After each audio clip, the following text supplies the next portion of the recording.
मोर दुलरुआ देश के रहोइया जोहार। आज 27 दिसंबर हवे। 4 दिना बाद ही 2021 कर शुरुआत होवैया हवे।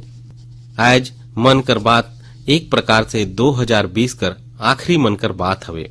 अगला मन कर बात 2021 में शुरू होही। संगवारी हो, मोर आघू मा राउर मन कर लिखल ढेरेज बगरा चिट्ठी आहे। MyGov में जो राउर सुझाव भेजथी वो भी मोर आघू में आहे। कितना मनसे मन फोन करके अपन बात बताइन हवे। ज्यादातर संदेश मन में बीतल बछर कर अनुभव और 2021 से जुड़ल संकल्प आहे। कोल्हापुर से अंजलि जी लिखिन हवे कि नवा बछर में हमन एक दूसर ला बधाई देथन, शुभकामनाएं देथन। तो ए बार हमन एक नवा काम करी, काबर ना हमन अपन देश ला बधाई देई, देश ला भी शुभकामनाएं देई। अंजलि जी, सिरथों में बहुत ही नेक विचार है। हमर देश 2021 में सफलता कर नवा शिखर छुए, दुनिया में भारत कर चिन्हारी और जबर हो। ये कामना से बड़ा अवका हो सकत है। संगवारी हो, नमो ऐप में मुंबई कर अभिषेक जी एक संदेशा पोस्ट करीन है, जो लिखिन हवे कि 2020 हर जो दिखाइस, जो सिखाइस, वो कभी सोचे नहीं रहन। कोरोना से जुड़ल जम्मो बात ला वो लिखिन हवे। सब चिट्ठी में, सब संदेश में मोला एक बात जो सोच दिखता है, खास नजर आता है, उला मैं राउर मन से शेयर करना चाहूँ।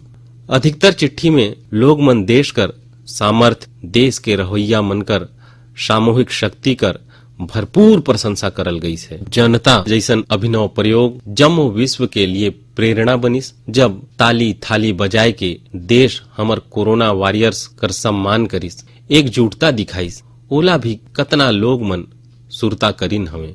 संगवारी हो, देश कर सोच ले सोच मनसे मन ये बदलावला महसूस करिन है। मैं देश में आशा कर अद्भुत प्रवाह घलो देखत हूँ।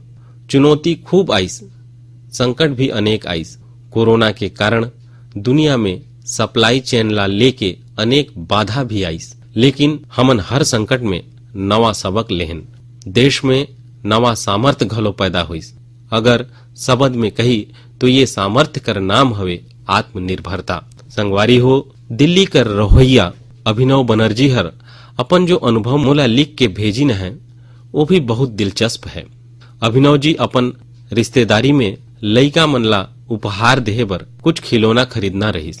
एकर बर वो दिल्ली के झंडे वालान बाजार गए रहिन। राउर में से बहुत लोग जानत ही हो, ये बाजार दिल्ली में साइकिल और खिलौना के लिए जानल जाथे। पहले वहाँ महंगा खिलौना कर मतलब भी आयातित खिलौना होत रहिस और सस्ता खिलौना भी बाहर से आवत रहिस। लेकिन अभिनव जी चिट्ठी में लिखिन हवे, उहाँ के कई दुकानदार ग्राहक मन ला ए बोल के खिलौना बेचत हैं कि अच्छा वाला खिलौना हवे, काबर की ये भारत में बनी से, मेड इन इंडिया है। ग्राहक घलो भी इंडिया मेड टॉयज कर ही मांग करत हवे। यही तो है एक सोच में कितना बड़ा परिवर्तन। ये तो जीता जागता सबूत हवे। देश के रहोइया मन कर सोच में कितना बड़ा परिवर्तन आवत हवे, और वो भी घलो एक साल के भीतर भीतर। ये परिवर्तन ला आंकना आसान नहीं है।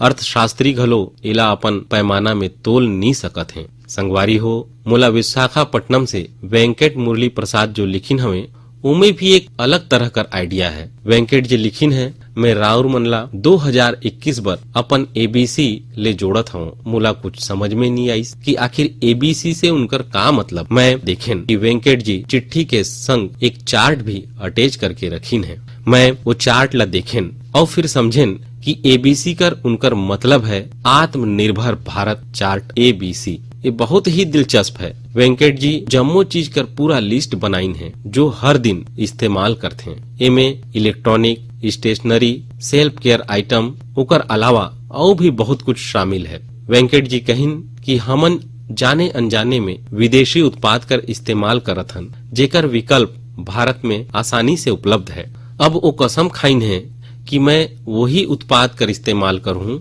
जेमे हमर देश के रहोइया मन के मेहनत और पसीना लगिस हो। संगवारी हो, लेकिन एकर साथ वो कुछ और भी कहिन जो मोला काफी रोचक लागिस। वो लिखिन है, हमन आत्मनिर्भर भारत कर समर्थन करत हन, लेकिन हमर निर्माता उनकर घलो साफ संदेश होना चाहिए कि वो उत्पाद कर गुणवत्ता से कोई समझौता झिन करें। बात तो सही हवे, जीरो इफेक्ट जीरो डिफेक्ट कर सोच के साथ काम करे कर उचित समय हवे। मैं देश के निर्माता और इंडस्ट्री लीडर मन से आग्रह करत हूँ कि देश के लोग मन मजबूत कदम आगे बढ़ाइन हवे। वोकल फॉर लोकल ये आज घर घर में गूंजत हवे। ऐसन में अब ये सुनिश्चित करे कर समय है कि हमार प्रोडक्ट विश्व स्तरीय हो। जो भी ग्लोबल बेस्ड है वो हमार भारत में बनाए के दिखाई। एकर बर हमार उद्यमी साथी मन ला आगू आना है, स्टार्टअप ला भी आगे आना है। एक बार मैं फिर वेंकट जी ला उनकर बेहतरीन प्रयास के लिए बधाई देहत हूँ। संगवारी हो, हमन ला ये भावना बनाए के रखना है,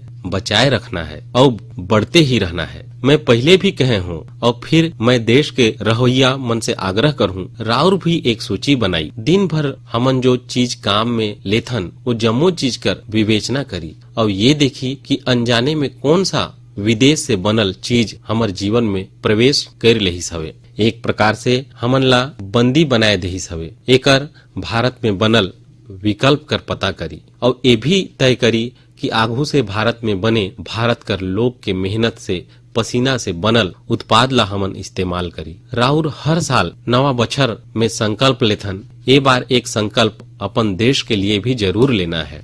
मोर दुलरवा देश के रहवैया हो, हमर देश में आतातायित मन से अत्याचारी से देश कर हजारों साल पुराना संस्कृति सभ्यता हमर रीति रिवाज ला बचाए बर कितना बड़े बलिदानी देहल गईस हवे। आज उमन ला याद करे कर भी दिन हवे। आज के ही दिन गुरु गोविंद जी के बेटा साहिबजादे जोरावर सिंह और फतेह सिंह ला दीवार में जिंदा चुनवा देहल गे रहीस। अत्याचारी मन चाहत रहीन कि साहिबजादा अपन आस्था छोड़ दे, महान परंपरा कर सीख छोड़ दे, लेकिन हमर साहिबजादा मन इतना कम उम्र में भी गजब कर साहस दिखाइन, इच्छा शक्ति दिखाइन। दीवार में चुने जात समय पत्थर लागत रहे, दीवार ऊंचा होत रहे, मौत सामने मंडरावत रहे, लेकिन फिर भी वो टस से मस नहीं हुई। आज कर ही दिन गुरु गोविंद जी कर माता गुजरी भी शहादत देहिन।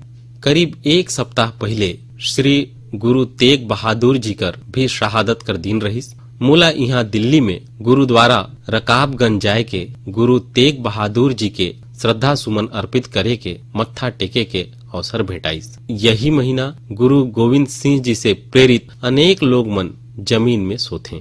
लोग श्री गोविंद सिंह जी के परिवार के लोग मन कर द्वारा देहल गई शहादत ला बड़ा भावपूर्ण अवस्था में याद करथे। ये शहादत हर संपूर्ण मानवता के देश के नावा सीख देहिस। ये शहादत हमार सभ्यता ला सुरक्षित रखे कर महान कार्य करिस हवे। हम सब ये शहादत के कर्जदार हन। एक बार फिर मैं श्री गुरु तेग बहादुर जी, माता गुजरी जी, गुरु गोविंद सिंह जी और चारों साहिबजादा मन के शहादत ला नमन करत हूँ। ऐसन ही अनेक शहादत भारत के आज के स्वरूप ला बचाए रखी से, बनाए रखी से। मोर दुलरुआ देश के रहवैया हो, अब मैं ऐसन बात बताए पर जावत हूँ जेला सुन के राउर मनला भी आनंद आई और गौरव भी होही। भारत में लियोपार्ड यानी तेंदुआ कर संख्या में 2014 से 2018 कर बीच 60% से अधिक बढ़ोतरी हुई से। 2014 में देश में तेंदुआ मन कर संख्या लगभग 7,900 रही। वहीं 2019 में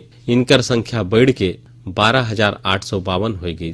ये वही तेंदुआ है जेकर बारे में जिम कार्बेट कहे रही। जोन लोग मन तेंदुआ ला प्रकृति में स्वच्छ रूप से घूमत नी देखिन, वो ओकर खूबसूरती कर कल्पना ही नहीं कर सकत हैं। ओकर रंग कर सुंदरता और ओकर चाल कर मोहक अंदाज नहीं लगा सकत हैं। देश कर अधिकतर राज्य में, विशेषकर मध्य भारत में तेंदुआ कर जनसंख्या बढ़िस हवे। तेंदुआ कर सबसे अधिक आबादी वाला राज्य में मध्य प्रदेश, कर्नाटका और महाराष्ट्र सबसे ऊपर है। ये एक बड़ा उपलब्धि है। तेंदुआ पूरा दुनिया में कई बछर से खतरा कर सामना करत आवता है। दुनिया भर में निवास स्थान नुकसान हुई से। ऐसन समय में भारत तेंदुआ कर आबादी में लगातार बढ़ोतरी कर पूरा विश्व ला एक रास्ता दिखाई से। राउर मनला ये बात कर भी जानकारी हुई कि पिछले कुछ बछर में भारत में शेर कर आबादी बढ़िस है, बाघ कर संख्या भी बढ़ोतरी हुई हवे। साथ ही भारत कर वन क्षेत्र में भी बढ़ोतरी हुई है। एकर वजह ये है कि सरकार ही नहीं बल्कि बहुत से लोग, सिविल सोसाइटी, कई संस्थाएं मन भी हमार पेड़ पौधा और वन्य जीव के संरक्षण में जुटिस हवे। वो सब बधाई कर पात्र हवे। संगवारी हो, मैं तमिलनाडु के कोयम्बटूर में एक हृदय स्पर्शी प्रयास के बारे में पढ़ेन। राउर भी सोशल मीडिया में भी एकर वीडियो देखे हो। हमन सब मनसे वाला व्हील चेयर देखे हन, लेकिन कोयम्बटूर कर एक बेटी गायत्री अपन दाऊ कर संग एक पीड़ित कुकुर बर व्हील चेयर बनाई से। ये संवेदनशीलता प्रेरणा देने वाला है और ये तबे हो सकत है जब हर मनसे हर जीव के प्रति दया और करुणा से भरल हो। दिल्ली, एनसीआर और देश कर शहर मन में भी ठिठुरत ठंड कर बीच बेघर पशु मन कर देखभाल बर कई लोग मन बहुत कुछ करत आहे। पशु मन कर खाना पीना, उनकर बर स्वेटर और बिस्तर तक कर इंतजाम करत आहे। कुछ लोग तो ऐसन हैं जो रोजाना सैकड़ों कर संख्या में ऐसन पशु मन के लिए भोजन कर इंतजाम करत आहे। ऐसन प्रयास कर सराहना होना चाहिए। कुछ यही प्रकार कर नेक प्रयास उत्तर प्रदेश कर कौशाम्बी में भी करल जात हवे। वहाँ जेल में बंदी कैदी गाय मन ला ठंड से बचाए बर पुराना और फटा कंबल से कवर बनावत हैं। ये कंबल ला कौशाम्बी समेत दूसर जिला कर जेल में एकत्र करल जात है और फिर ओला सील के गौशाला भेज देहल जात हवे। कौशाम्बी जेल के कैदी हर सप्ताह अनेक कवर तैयार करत आहे। आवा दूसर कर देखभाल के लिए सेवा भाव से भरल ये प्रकार के प्रयास ला प्रोत्साहित करी। ये वास्तव में एक ऐसन सत्कार हवे जो समाज कर संवेदना ला सशक्त करथे। मोर दुलरुआ देश कर रहवैया हो। अब जो चिट्ठी मोर सामने है उमें दो बड़े फोटो है। ये फोटो एक मंदिर कर है पहले और बाद कर हवे। ये फोटो कर साथ जो चिट्ठी है उमें युवा मन कर एक ऐसन टीम कर बारे में बताल गईस हवे जो खुद ला युवा ब्रिगेड कहथे। ये युवा ब्रिगेड कर्नाटक में श्रीरंगपट्टन के पास स्थित वीरभद्र स्वामी नाम के एक प्राचीन शिव मंदिर कर कायाकल्प कर दहिन। मंदिर में हर तरफ घास फूस और झाड़ी भरल रहीस, इतना कि राहगीर भी नहीं बता सकत है कि यहाँ एक मंदिर है। एक दिन कुछ पर्यटक मन ये भूले बिसरल मंदिर एक वीडियो सोशल मीडिया में पोस्ट कर दहिन। युवा ब्रिगेड जब ये वीडियो ला सोशल मीडिया में देखिस तो उमन से रहल नहीं गईस। फिर ये टीम हर मिल जुल के एकर जीर्णोद्धार करे कर फैसला लहिस। उमन मंदिर परिसर में उइग आल, कांटा खूटी, झाड़ी, घास और पौधा ला हटाइन। जहाँ मरम्मत और निर्माण कर जरूरत रहिस उला करिन। उनकर अच्छा काम ला देखते हुए स्थानीय लोग मन भी मदद कर हाथ बढ़ाइन। कोई सीमेंट देहिस तो कोई पेंट, ऐसन कई चीज कर साथ लोग मन अपन अपन योगदान देहिन। ये जम्मो युवा अलग तरह के प्रोफेशन से जुड़िन हवे। ऐसन में ओमन सप्ताह कर आखिरी दिन समय निकालिन और मंदिर के लिए कार्य करिन। युवा मन मंदिर में दरवाजा लगवाए के साथ साथ बिजली कर कनेक्शन भी लगवाइन। ये प्रकार से मंदिर कर पुराना वैभव ला फिर से स्थापित करे कर काम करिन। जुनून और दृढ़ निश्चय ऐसन दो चीज है जेमे लोग हर लक्ष्य ला पाए सकत है। मैं जब भारत कर युवा मन ला देखथूं तो खुद ला आनंदित और आश्वस्त महसूस करथूं। आनंदित और आश्वस्त एकर बर काबर की मोर देश के युवा मन में कैन डू कर अप्रोच है और विल डू कर स्पिरिट हवे। उनकर बर कोई भी चुनौती बड़ा नहीं है, कुछ भी उनकर पहुंच से दूर नहीं है। मैं तमिलनाडु के एक शिक्षक कर बारे में पढ़ेन। उनकर नाम हेमलता NK है, जो विडुपुरम के एक स्कूल में दुनिया कर सबसे पुराना भाषा तमिल पढ़ाथे। कोविड-19 महामारी भी उनकर अध्यापन कर काम में आड़ा नहीं आ पाइस। हाँ, उनकर सामने चुनौती जरूर रही, लेकिन वो एक नवा रास्ता निकालिन।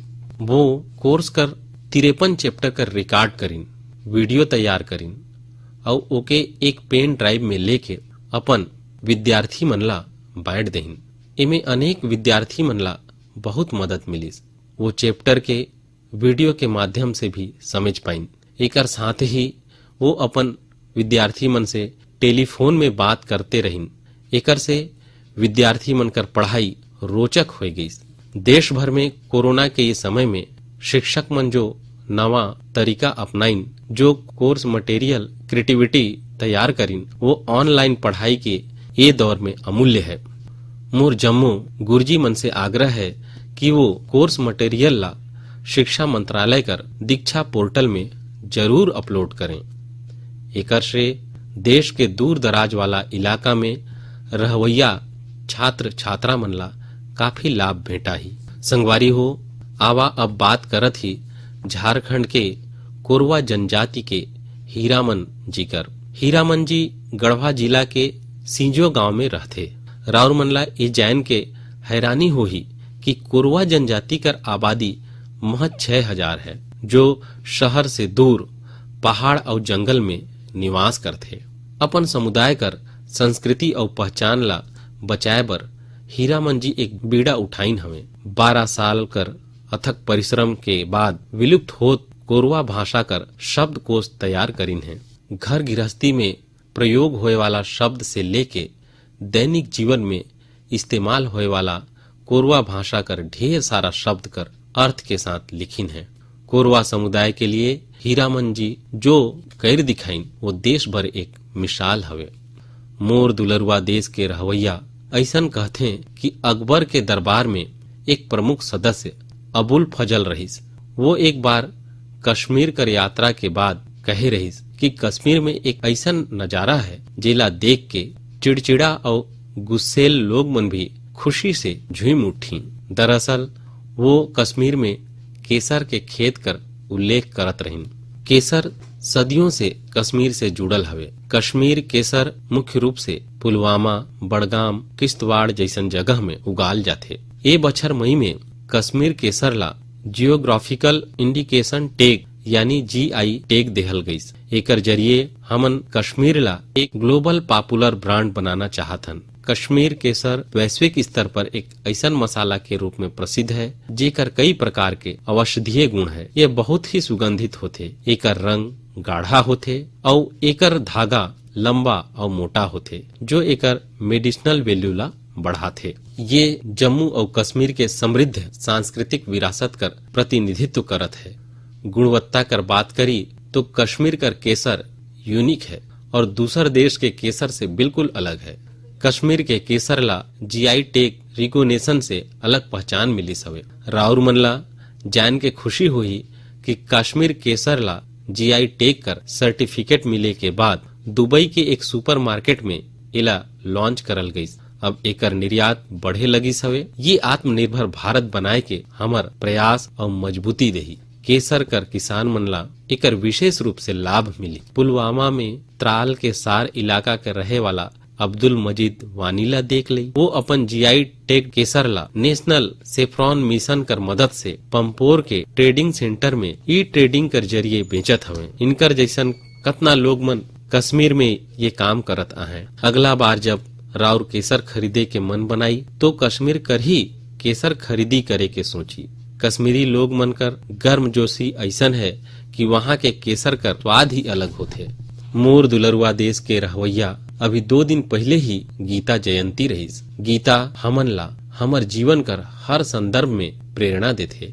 लेकिन का राउर कभी सोचेन गीता इतना अद्भुत ग्रंथ काबर हवे? एकर बर की स्वयं भगवान कृष्णा कर ही वाणी हवे। लेकिन गीता कर विशिष्टता ये भी हवे कि जाने कर जिज्ञासा से शुरू होथे, प्रश्न से शुरू होथे। अर्जुन हर भगवान से प्रश्न करिस, जिज्ञासा करिस, तभे तो गीता कर ज्ञान संसार ला मिलिस हवे। गीता कर तरह हमार संस्कृति में जितना भी ज्ञान है सब जिज्ञासा से ही शुरू होथे। वेदांत कर तो पहला मंत्र ही है अथातो ब्रह्म जिज्ञासा, अर्थात आवा हमन ब्रह्म कर जिज्ञासा करी। एकरे बर तो हमर यहाँ ब्रह्मा के भी अन्वेषण कर बात करल जाथे। जिज्ञासा के ताकत ही ऐसन है, जिज्ञासा राउर के लगातार नवा के लिए प्रेरित करथे। बचपन में हमन एकरे बर सीखथन काबर की हमर अंदर जिज्ञासा होथे, यानी जब तक जिज्ञासा है तब तक जीवन हवे और जब तक जिज्ञासा है तब तक नया सीखे कर क्रम जारी है। इमे कोई उम्र कोई परिस्थिति मायने ही नहीं रखे। जिज्ञासा कर ऐसन ही ऊर्जा कर एक उदाहरण मोला पता चलिस तमिलनाडु कर बुजुर्ग श्री टी श्रीनिवासाचार्य स्वामी जी कर बारे में। श्री टी श्रीनिवासाचार्य स्वामी जी 92 साल के हैं। वो ये उम्र में भी कंप्यूटर में अपन किताब लिखत हवे, वो भी खुद टाइप करके। राउर सोचत हो कि किताब लिखना तो ठीक हवे, लेकिन श्रीनिवासाचार्य जी कर समय में तो कंप्यूटर रहीस ही नहीं, फिर वो कंप्यूटर कब सीखिन? ये बात सही है कि उनकर कॉलेज कर समय में कंप्यूटर नहीं रहीस, लेकिन उनकर मन में जिज्ञासा और आत्मविश्वास अभी भी उतना ही है जितना अपन युवावस्था में रहीस। दरअसल स्वामी श्री निवासाचार्य स्वामी जी संस्कृत और तमिल के विद्वान हैं। वो अब तक करीब 16 आध्यात्मिक ग्रंथ भी लिख चुकी हैं, लेकिन कंप्यूटर आए कर बाद उनके जब लागिस कि अब तो किताब लिखे और प्रिंट होकर तरीका बदल गई से, तो वो 86 साल कर उम्र में कंप्यूटर सीखिन, अपन बर जरूरी सॉफ्टवेयर तैयार करिन। अब तो अपन किताब पूरा करत आहे। संगवारी हो, श्री टी श्रीनिवासाचार्य स्वामी जी कर जीवन ये बात का प्रत्यक्ष प्रमाण है कि जीवन तब तक ऊर्जा से भरल रहेल जब तक जीवन में जिज्ञासा नहीं मरेल, सीखे कर चाह नहीं मरेल। एकर बर हमन ला कभी भी ये नहीं सोचना चाहिए कि हमन पिछड़ गए, हमन चूक गए, काश हमन भी ये सीख लेते। हमन ला ये भी नहीं सोचना चाहिए कि हमन नहीं सीख सकत हन या आगे नहीं बढ़ सकत हन। मोर दुलरुआ देश के रहवैया, अभी हमन जिज्ञासा से कुछ नवा सीखे और करे कर बात करत रहन। नवा साल में नवा संकल्प कर भी बात करत रहन, लेकिन कुछ लोग ऐसन भी हैं जो लगातार कुछ न कुछ करत रहत हैं, नवा नवा संकल्प ला सिद्ध करत रहत हैं। राउर भी अपन जीवन में महसूस करे हो, जब हमन समाज पर कुछ करथन तो कुछ करे कर ऊर्जा समाज हमन ला खुद ही दे देथे। सामान्य से लगे वाला प्रेरणा से बड़े काम भी हो जाते। ऐसा ही एक युवा है श्रीमान प्रदीप सांगवान। गुरुग्राम के प्रदीप सांगवान 2016 से हीलिंग हिमालय नाम से अभियान चलावत हवे। वो अपन टीम और स्वयं सेवक के साथ हिमालय के अलग अलग जगह में जाते हैं और जो प्लास्टिक कर कचरा टूरिस्ट मन वहां से छोड़ के जाते हैं उला साफ करते हैं। प्रदीप जी अब तक हिमालय कर अलग अलग टूरिस्ट लोकेशन से टनों प्लास्टिक साफ कर चुकी हैं। यही तरह कर्नाटका के एक युवा दंपति हैं अनुदीप और मिनुषा। अनुदीप और मिनुषा अभी पिछले महीना नवंबर में ही शादी करीन है। शादी के बाद बहुत से युवा घूमे फिरे जाते हैं, लेकिन ये दोनों अलग कुछ करीन। ये दोनों हमेशा देखत रहीन कि लोग अपन घर से बाहर घूमे तो जाते, लेकिन जहाँ जाते वहीं ढेर सारा कूड़ा कचरा छोड़ के आ जाते। कर्नाटक कर सोमेश्वर बीच में यही स्थिति रही। अनुदीप और मिनुषा तय करीन कि वो सोमेश्वर बीच में जो लोग मन कचरा छोड़ के गईन है ओला साफ करही। दोनों पति पत्नी शादी के बाद अपन पहिल संकल्प यही लेहिन। दोनों मिलके समुन्दर कर किनारा कर कचरा ला साफ कर डालिन। अनुदीप हर अपन ये संकल्प कर बारे में सोशल मीडिया में भी शेयर करीन। फिर का रहीस उनकर इतना शानदार सोच से प्रभावित होए के ढेरे सारा युवा मन उनकर संग आए के जुड़ गईन। राउर जैन के हैरान हो जाब, ये लोग मन मिल के सोमेश्वर बीच से 800 किलो ले बगरा कचरा साफ करीन। संगवारी हो, ये प्रयास कर बीच हमन ला ये भी सोचना हवे कि ये कचरा ये बीचेस में ये पहाड़ में पहुंचिस कैसे। आखिर हमन में से कई लोग ये कचरा वहां छोड़ के आते। हमन प्रदीप और अनुदीप मिनुषा कर तरह सफाई अभियान चलाना चाहिए, लेकिन ओकर से भी पहले हमन ला ये संकल्प लेना चाहिए कि हमन कचरा फैलाब नहीं। आखिर स्वच्छ भारत अभियान कर भी तो पहल संकल्प यही हवे। हाँ, एक बात मैं राउर के याद दिलाना चाहूँ, कोरोना के वजह से ये बछर एकर चर्चा उतना नहीं हो पाई। हमन ला देश से सिंगल यूज प्लास्टिक से मुक्त करना ही है। ये भी 2021 कर संकल्प में से एक है। आखिर में मैं राउर मन के नवा बछर कर बहुत बहुत शुभकामनाएं देहत हूँ। राउर खुद स्वस्थ रही, अपन परिवार के स्वस्थ रखी। अगले बछर जनवरी में नवा विषय में मन की बात होही। बहुत बहुत